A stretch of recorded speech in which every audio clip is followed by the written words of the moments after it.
There are rooms where the one who talks the most is not the one being heard. The loudest person is not the one being respected. And the one who seems to do nothing is, in fact, the one in control. They don't need to speak. They don't need to prove anything. Because true power never needs an introduction. We live in an age where noise is mistaken for influence, and impulsive reactions are praised as courage. But the more we live, the more we observe, the clearer it becomes. The one who truly owns the game is the one who doesn't get dragged into it. They don't speak much, don't argue back, don't need to win every debate. They choose to act rather than react. They understand what Marcus Aurelius once reminded us. If you are disturbed by something external, it is not the thing itself that troubles you, but your own judgment of it. And from that awareness, silent strength is born. Now is the time to uncover 7 principles of staying silent without surrender, principles that allow you to master any situation without ever raising your voice. 1. Staying calm is staying in control. There's a truth few are willing to admit. The impulsive one is always the first to reveal themselves. In every interaction, from a tense business meeting to a cryptic comment online, the first person to react emotionally is the one who just lost the upper hand. Loss of control never begins on the outside. It begins within you. When a single remark makes your blood boil, when someone's glance makes you feel the need to prove yourself or strike back, you are no longer in control. You're being led. And sadly, most people don't realize it. They think reacting quickly is bravery, that retaliation is strength. But the more they react, the more they expose the very weaknesses they should have hidden. An unhealed wound, a buried insecurity, an ego left unchecked, all of it exposed under the light of impulsiveness. While they believe they're in power, in truth, they're being controlled by their opponent with an invisible string called emotion. You can see this most clearly in the smallest of moments. A friend throws out a sarcastic jab. A co-worker dismisses your contribution in front of everyone. Someone posts a status that feels like a veiled shot at you. And then you respond. A sharp comment, a snide message, a direct confrontation. You feel like you've clapped back. But then what? A day later, a week later, you realize you played their game on their turf by their rules. Marcus Aurelius once wrote in Meditations, "When you feel distressed by the actions of others, ask yourself, does this truly affect your character?" This simple question is the dividing line between self-mastery and being mastered. The self-disciplined person doesn't avoid emotion, but they know when to let it pass like wind and when to act with purpose. That calmness isn't apathy. It's power built from deep awareness. I don't need to answer everything the world throws at me. I once witnessed a former boss demonstrate this perfectly. In a major meeting, a team member clearly looking for conflict challenged his decision with a sharp, nearly confrontational remark. Everyone held their breath. But he didn't respond right away. No defense, no argument, just a pause. Then he asked one simple question. "Do you have a specific proposal to solve this issue?" That calm question dismantled the entire attack. The other person fumbled, caught off guard, and the room shifted. He didn't win with sharper words. He won by not letting emotion steal his control. In psychology, there's a principle called the space between stimulus and response.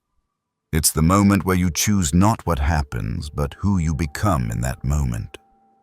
Stoics understand this well. They train daily to stretch that space. Not to become emotionless, but to stay silent when feelings flare. So when they act, it's a decision, not a reflex. And to do that, you need discipline. Not discipline over others, discipline over yourself.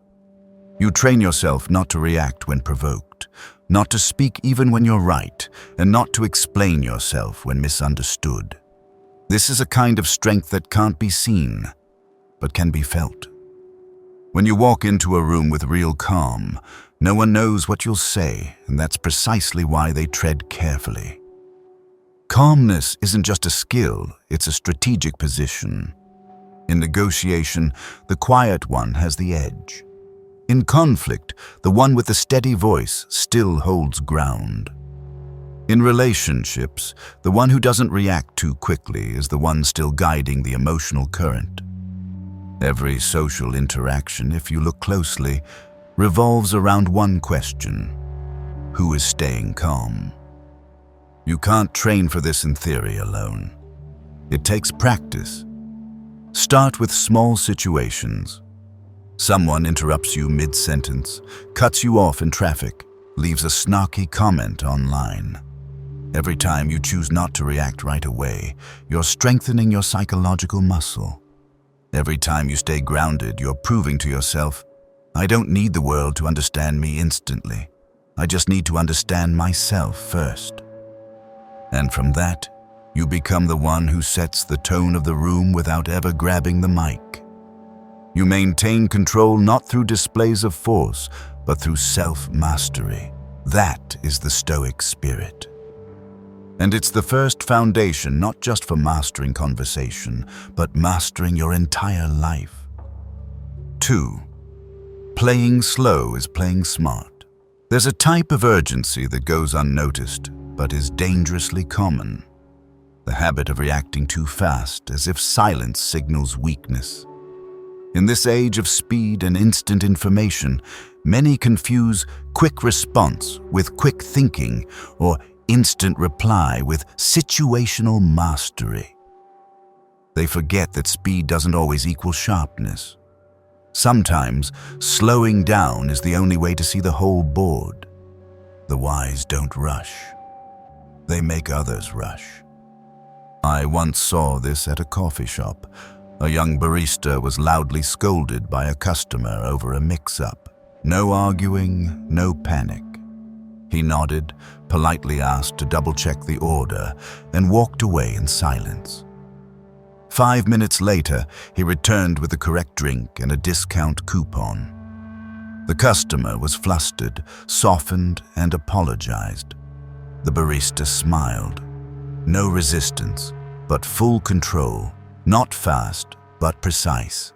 Not reactive, but intentional.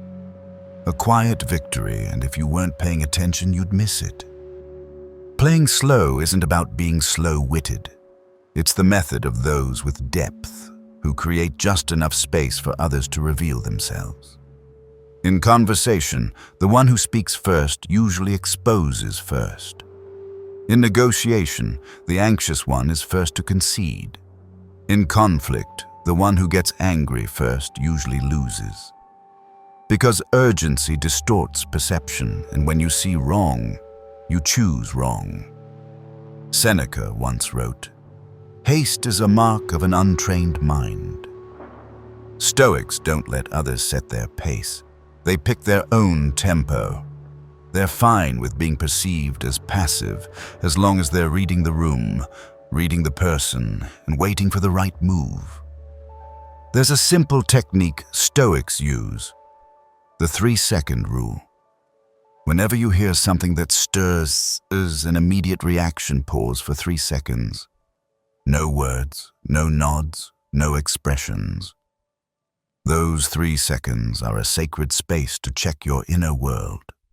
What am I about to say? Why do I want to say it? Is it coming from wisdom or from pride? And only when the answer is clear, do you speak. The one who can't slow down can't observe. And without observation, you're just reacting out of habit, no different than a machine. Meanwhile, the Stoic watches like a seasoned chess player. Not just the current move, but the next 3, the next 5, the hidden traps laid on the board. They don't want to win a move. They want to win the match. This becomes even clearer in social conversations. When someone delivers a subtle jab or strikes at your pride, the wise don't rush to reply. They let the comment hang in the air. No validation, no denial, just silence. And that silence, instead of weakness, becomes a mirror reflecting the attacker's intent. Someone once said, "When you don't react, others are forced to face their own reaction." An uncomfortable truth, but powerful. There was once a businessman I interviewed, a master of million-dollar deals. I asked, "What's your secret to winning so many negotiations?" He simply said, "I never speak first. I let them talk, and while they talk, I learn what they want, what they fear, and what they're hiding." When you play slow, you see deep. When you don't interrupt, you begin to notice what the noisy never see. Playing slow doesn't mean inaction. It means calculated action after you've read the entire script and acted like you have nothing to prove. And that's why you don't just survive chaotic situations, you control them. We live in a world that worships speed. But if you observe carefully, those with lasting influence aren't the fastest reactors, they're the sharpest decision makers. And to be sharp, you must be still enough to pause, calm enough to wait, wise enough not to be swept up by the crowd's rhythm. That's not slowness, that's the highest level of control. So, if anyone ever made you believe that quick reflexes are a sign of intelligence, just smile. Because you know the wise don't play fast. The wise play deep, and the deep players are the ones still standing when the game is long over. 3. Listening as strategy. Modern society trains people to speak more than to listen. We're encouraged to take a stance, to argue back, to assert our views, even to seize the microphone. But few teach us how to stay silent with intent, to listen not just to reply, but to hear what's left unsaid. While most rush to respond, the Stoic is observing quietly, sharply, completely. To them, listening isn't courtesy, it's a strategic tool. In corporate meetings at major firms, you'll always notice a certain type of person. They don't speak early, don't interrupt, don't fight for visibility. They sit still, take notes, or simply observe expressionless. Then, when the air grows thin from too much debate, they speak. Not with many words, not with theatrics, just a single question or insight, and the direction of the room changes entirely. That isn't luck. That's precision born of active listening. Active listening is a way of extracting information without interrogation. The Stoic knows that words are the gateway into someone's mind. But the important part isn't in the content, it's in the tone, the speed, the repeated phrases, the pauses, the overemphasized details. Those are the real clues. The speaker believes they're steering the conversation, unaware they're revealing a map of their inner world to the one silently watching. Marcus Aurelius once wrote, "Part of wisdom is the ability to let others speak about themselves. Not to sympathize, not to challenge, but to understand motives, fears, weaknesses, and what they're trying to hide." The wise don't force confessions, they simply remain silent long enough for insecurity to reveal itself. There's a strategy I often use in complex situations. I ask a short question and say nothing else. No nodding, no follow-up, no attempt to create rapport. That silence, if held long enough, compels the other person to fill it. And in their attempt to fill it, they say more than they intended. They over-explain, they expand their reasoning, they mention things that were never asked, and I just listen. What I need to know always emerges not through force, but through deliberate silence. You'll notice this even in casual interactions.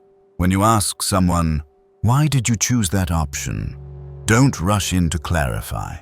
Don't complete the answer for them. Let them wrestle with the question, because in that very discomfort, the truth appears. And if they're hiding something, your silence becomes a mirror that exposes the cracks in their logic. Those who can't stand silence are often the ones who reveal themselves the fastest. They fear being misunderstood, judged, or dismissed, so they talk too much, over-explain, overcompensate to control the impression they make. And in that attempt to control, they lose control. The Stoic tries nothing of the sort. They let the other person behave as naturally as possible. And when people act naturally, their true selves emerge. This is not the game of cunning, it's the art of refinement. You don't listen to catch someone, you listen to understand the full psychological landscape of a situation. When you listen deeply, you realize some words are spoken not to express, but to conceal. Some people talk a lot to prove strength, but reveal fear. And some compliments are actually disguised rejections. You'll miss all of this if you rush to reply. In strategic thinking, one core rule remains. The person who knows more holds the advantage. And to know more, you must speak less. When used correctly, listening doesn't make you invisible. It makes you unpredictable. And in any game, the unpredictable player is always the most dangerous. So next time you enter an important conversation, don't rush to speak. Listen, not just with your ears, but with your full attention. Not to counter, but to understand. Not to win, but to know what terrain you're standing on. Because once you've read your opponent's map, there's no need to argue. You just wait for the moment. And the one who waits is the one who decides the outcome. 4. The ones who don't need to be seen are the most formidable. There's a kind of power the world struggles to define because it has no form to display. It doesn't shine on stage, doesn't show up in follower counts, doesn't deliver inspiring speeches. But when it's present, all eyes quietly adjust. Not because they see it, but because they sense it. This is the power of presence without performance. And that extreme humility is a form of power no one can resist. The intelligent don't need to be seen to know they're moving forward. They work in the shadows not out of shame, but because they know early light exposes fragile plans. They don't show the process, don't shout their effort. They don't need a self-development badge to justify their temporary absence. They understand a simple yet profound truth. If you still need recognition, you're not truly strong. In daily life, your absence is sometimes your strategy. At certain moments, disappearing is not retreating, it's recalibrating your aim, building inner strength, quieting the noise to sharpen your blade. You can't hone a sword in a crowded room, and you can't heal if you must explain every step to people who never understood you. The Stoic doesn't measure their inner progress by outside eyes. They withdraw not because they're weak, but because they're strong enough to know their actions don't need to be witnessed to hold value. I once knew a very different kind of colleague. For 2 years, he was the quietest in meetings, never sought the spotlight, never argued to assert himself. People thought he lacked drive, didn't fit the company's fast-paced culture. But when the time came for someone to lead a critical project and all the usual names declined, either due to lack of skill or overconfidence without results, he was the one they called. Not because he spoke well, but because he had quietly built enough trust, enough competence, and most of all, enough distance from the noise. When you no longer need to be seen, you begin to be seen differently. What you do no longer looks like performance, it becomes quiet preparation. Each time you step away from credit seeking, you're declaring, I don't need a stage, I need results. And results always find the ones patient enough not to grab the spotlight before the time is right. Seneca once wrote, "Make progress in silence, so when your results appear, they need no explanation." This doesn't mean living in hiding. It only means let recognition arrive later. Don't let it lead you. The one who needs to be seen is always driven by others' expectations. The one who doesn't has the freedom to draw their own map instead of competing in a popularity contest. There's a classic tactic in negotiation. Let your opponent underestimate you while you observe everything they reveal. You don't need to show what you know. You don't need to expose others to prove you understand. Just sit still. The less you speak, the more space others have to expose themselves. The less you perform, the more elusive you become. And the elusive are never easily replaced. Long-term players don't make strong first impressions. They're quiet enough not to need one. They don't need a grand entrance, a personal PR strategy, or to say, "I did this." Because when they truly deliver, results speak instead, and often when the world starts to ask, "Where did he come from?"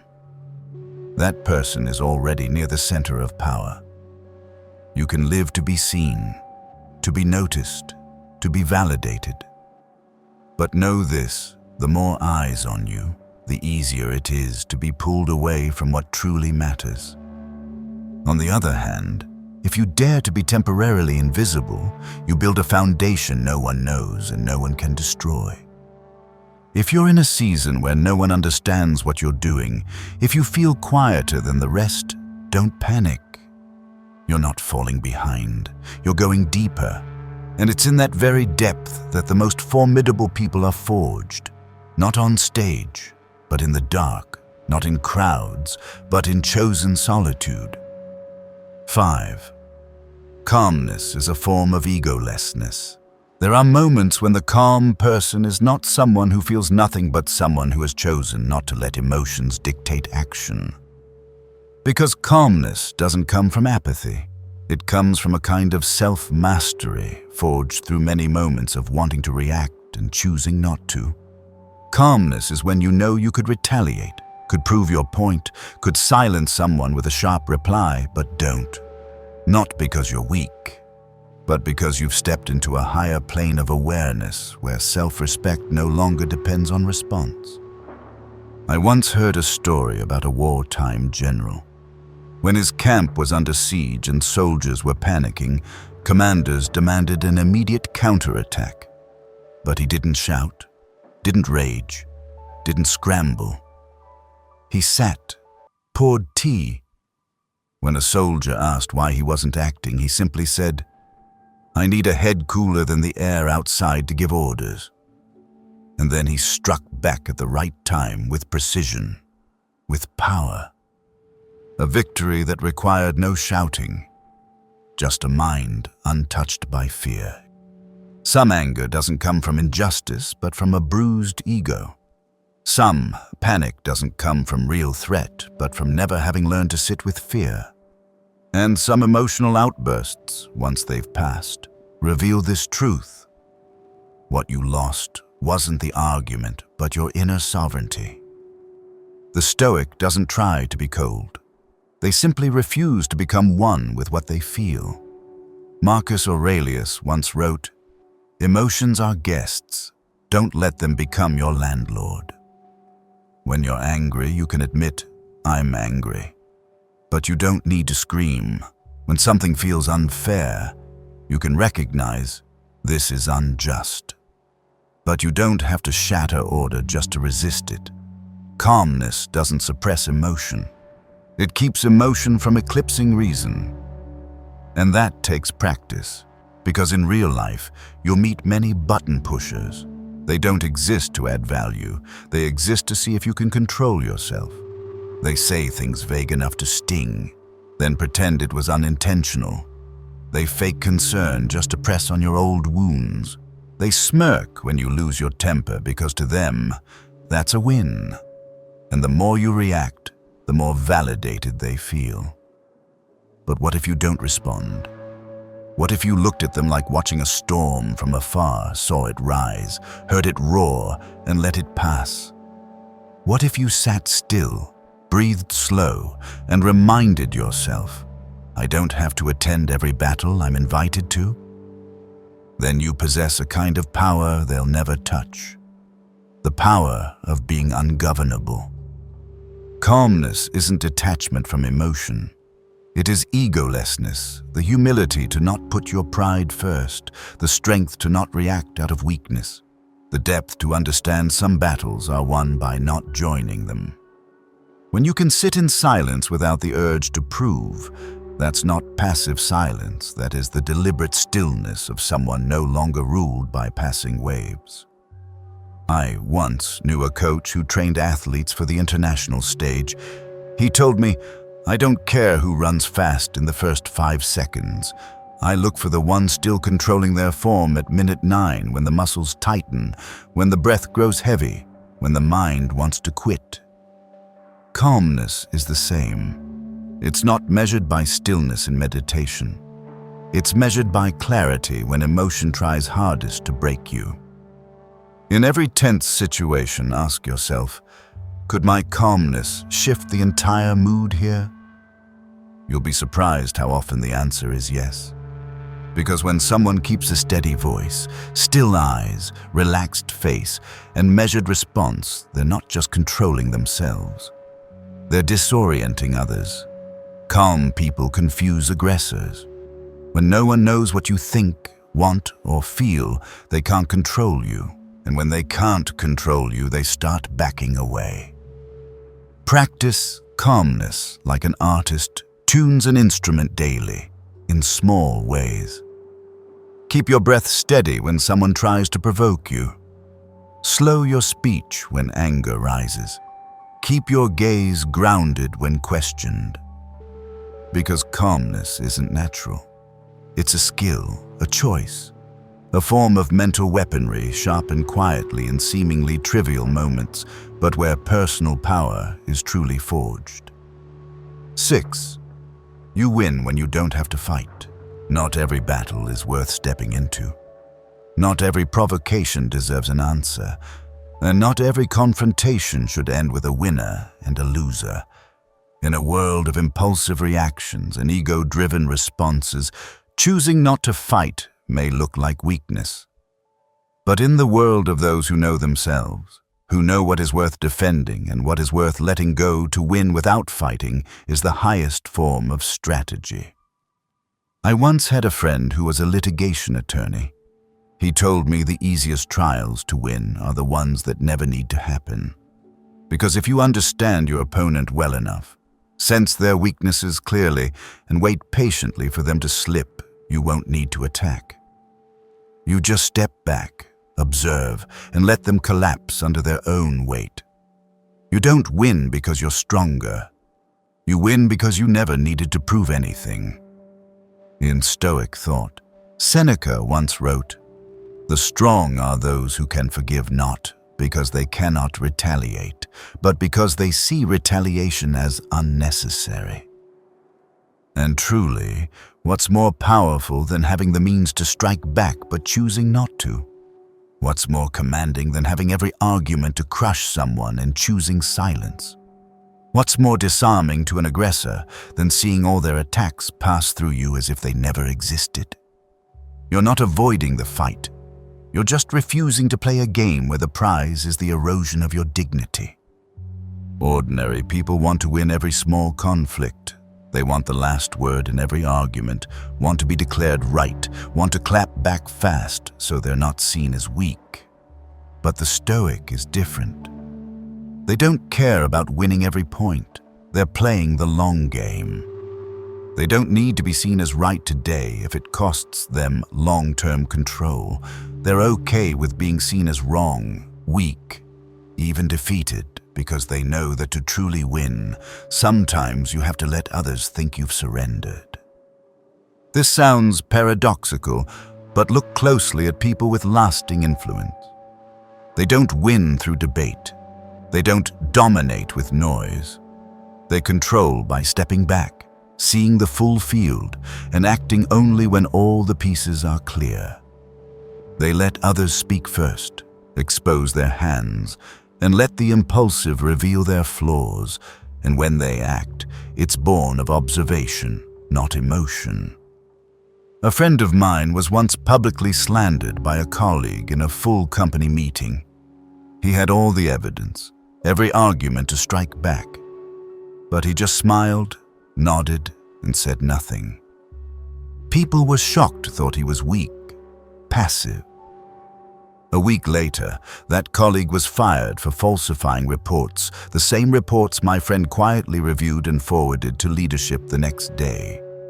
No confrontation, no argument, no table pounding, just observation, collection, and timely action.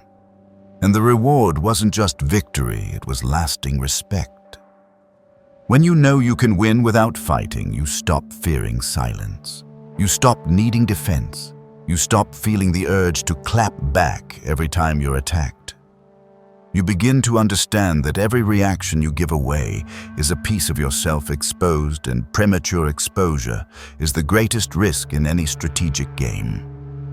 The wise are never afraid of being misunderstood in the short term. They only fear losing the ability to shape the long term. The Stoic doesn't define victory as defeating others, but as defeating the need to win every clash. They don't let ego drive decisions. They let long-term vision take the lead. And because of that, they don't get lost in the maze of petty victories, which are often just traps wrapped in the thrill of momentary pride. If you feel yourself being dragged into an unnecessary argument, if you're tempted to retaliate for the sake of justice, pause. Ask yourself, will this help me win long-term or just cost me control? If the answer leans toward the latter, stay silent. Step back, observe. Let time speak for you. Because in some battles, simply refusing to fight is already a win. 7. The art of remaining hidden when victory arrives unexpectedly. In every long game, from politics and business to personal life, the most dangerous person is not the one shouting slogans, nor the one leading the scoreboard. It's the one you don't see. The one building quietly. The one who never announces their plans. The one who doesn't need to be mentioned, yet remains central. The one who, by the time you notice, has already set everything in place. The Stoic understands. The less you reveal, the harder you are to stop. The less you speak, the harder you are to counter. And the less you show off, the harder you are to misjudge. That's why they don't fear invisibility. On the contrary, they use it as strategy. To not appear doesn't mean to vanish. It means operating in the gray where no one guards, no one aims, and no one understands. Some believe that to have influence, you must be present, you must speak, you must prove. But they fail to grasp one truth. The most profound influence is the kind that no one realizes here from you. Like gravity, you don't see it, don't hear it, can't name it, yet all movement bends because of it. The Stoic does not chase recognition. They build an invisible force by quietly and relentlessly growing. I once observed a colleague in the creative industry who, for 2 years, never posted about projects, never claimed authorship for standout work, never asked for credit for breakthrough ideas. People assumed he was just background noise, but on the day the company restructured, he was chosen as strategic director, not because he was loud, but because he always saw further, understood deeper, and never got caught in the race for superficial rewards. A promotion no one expected, yet utterly justified. To remain hidden is not to retreat. It's a different kind of priority. Instead of prioritizing presence, the Stoic prioritizes progress. Instead of sharing early, they accumulate quietly. Instead of rushing to shine, they wait until the spotlight is no longer needed and the result speaks for them. They know attention is a double-edged sword. Appear too early, and you lose the element of surprise. Speak too much, and you give others power to dissect you. Label yourself, and you become a target for those eager to pull you down. So they stay silent, not out of fear, but because they understand no one fights what they cannot see. Marcus Aurelius once wrote, "Work in silence, let your success be the noise." And for that reason, the Stoic doesn't pursue victory through fame. They win by showing up at the right moment when all rivals have exhausted themselves through self-exposure, endless arguments, and burning out under the spotlight. And that's when they emerge. No applause needed, no explanation given, no warning required. Their presence, when it comes, makes others ask, "Why didn't I see this coming?" The answer is simple. Because you were looking the wrong way, and they never needed to be seen. I used to think that to prove my worth, I had to speak a lot, react quickly, and fight for my place in every situation. But the more I matured, the more I realized that only made me predictable, easy to manipulate, and prone to losing myself. The times I stayed silent weren't because I had nothing to say, but because I was observing. The times I didn't react weren't because I lost, but because I saw beyond the immediate argument. The calm I cultivated didn't make me weak, it made me more resolute. And I came to see you don't need to be seen to be respected. You just need to live in a way that your inner strength speaks for you so clearly that your presence needs no introduction. That's the kind of victory I choose. Quiet, unassuming, but impossible to ignore. If you found value in this video, don't forget to like, subscribe, and turn on notifications so you won't miss the next one. And always remember, the strongest one isn't the one who arrives first, but the one calm enough to arrive later and never leaves at the wrong time. I'll see you in the next video.